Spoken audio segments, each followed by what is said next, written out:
আর মানে এই কথা বোঝা যাচ্ছে যে ইলমবিহীন বক্তাকে দাওয়াত দেওয়া আপনি বরং মুনাফিকদেরকে সাহায্য করার শামিল। কথা বুঝতে পারছেন কিনা?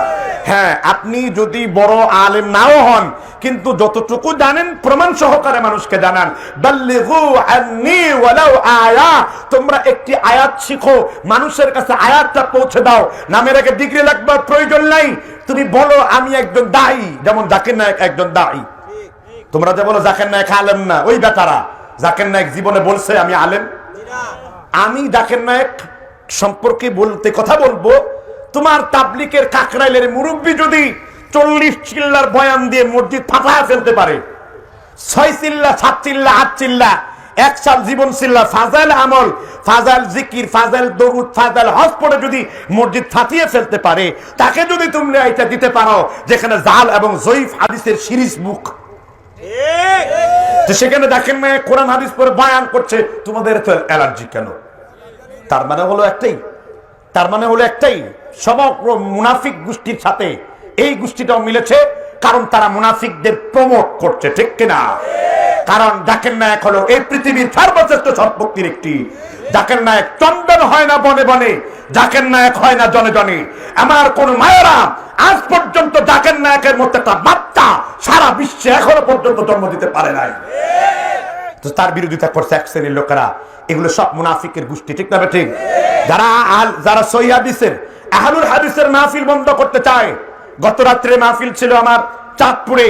এই দুষ্ট আমি তাদের দোয়া করি, তারা মাহফিল বন্ধ করাতে আমাদের মানুষ চিনছে কি চিনে নাই? আবু জেহেল চাইল মোহাম্মদ যেন কোরআনের কথা বন্ধ করতে পারে। আবু জেহেল কাফেরদের লাগায় দিল, উদ্বা চাইবা লোকগুলার কও এই মোহাম্মদ তো একটা পাগল, মোহাম্মদ তো একটা পাগল, পাগলের প্রলাপ শুনবো কেন? লোকেরা বললো যে মোহাম্মদ একটা পাগল, পাগল না মাথাগোল, উনি বলে কি এটা তো শোনার বেজাই দরকার। এইটা শুনতে যে ঝাঁকে ঝাঁকি দলে দলে কোথায় ঢুকেছে? তার তোমরা যত অপপ্রচার করবা সহিহ হাদিসের বারুদটাতে জ্বলে উঠবে। সহিহ হাদিসের বারুদ তোমরা নিভাতে পারবা না। বাংলাদেশের লোকদের সাথে প্রতারণা, ধর্ম নিয়ে ব্যবসা বন্ধ করতে হবে। ধর্ম ব্যবসায়ীদের কোনো স্থান নাই, ঠিক না ঠিক?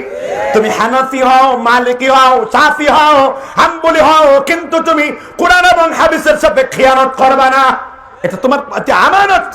হানাফি মাযহাবে কথা শিখায় নাই কোরআন হাদিস বানিয়ে বলা, মালিকি মাযহাবে এটা শিখায় নাই কোরআন হাদিস বানিয়ে বলা। এই যে দেখেন মুনাফিকরা কি রটনা করে, মিথ্যা রটনা করে। মুনাফিক আলেমদের বৈশিষ্ট্য এরকম, তারা মিথ্যা রটনা করে।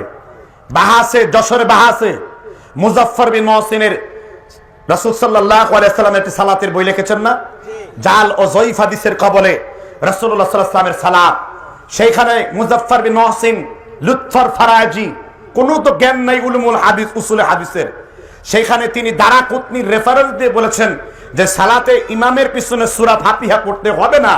এই হাদিসের রাজির মধ্যে একজন মুখতার আছেন যিনাকে মুহাদ্দিসগণ মাত্র পরিতজ্য বলেছেন, কিন্তু এই হাদিসটির সূত্রে বিচ্ছিন্ন থাকার কারণে মুসান্নাফে আব্দুর রাজ্জাকে তার সনদ উল্লেখ করেন নাই। এই নিয়ে মুজাফফর বিন মুহসিন সাহেবকে অনেক গালিগালাজ বকাঝকা।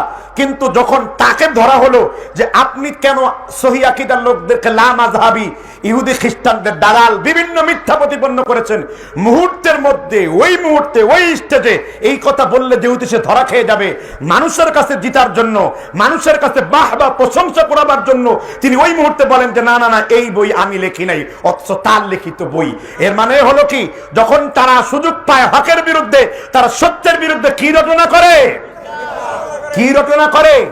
মিথ্যা রটনা করে। এই মিথ্যা বলাটা তাদের জাতীয় অভ্যাসে পরিণত হয়েছে। আল্লাহর নবীর চাচাতো ভাই আব্দুল্লাহ ইবনে আব্বাস বলেন, আল্লাহর নবী সাল্লাল্লাহু আলাইহি ওয়াসাল্লাম তিনি বর্ণনা করেন, মান ক্বালা ফিল কুরআন বিগাইরি ইলম, কোরআনের থেকে কেউ যদি কোনো কথা বলে আর সে যদি জ্ঞান ছাড়া কথা বলে, ফালিয়াতাবাওয়া মাকআদাহু মিনান নার। আল্লাহর নবী বলেন, কোরআন থেকে যেই ব্যক্তি কথা বলল কিন্তু কোরআন থেকে কথা বলার পরে ওই ব্যক্তি যদি অনুমান করে আন্দাজ করে বিরাইহি অনুমান করে আন্দাজ করে কোরআন থেকে কোনো কথা বলে, কোরআনের অর্থ নিজের মন গড়া করে, আল্লাহর নবী বললেন ফালিয়াতাবাওয়া মাকআদাহু মিনান নার, ওই ব্যক্তির থাকার জায়গা হলো কোথায়? জোরে বলেন কোথায়? জাহান্নাম।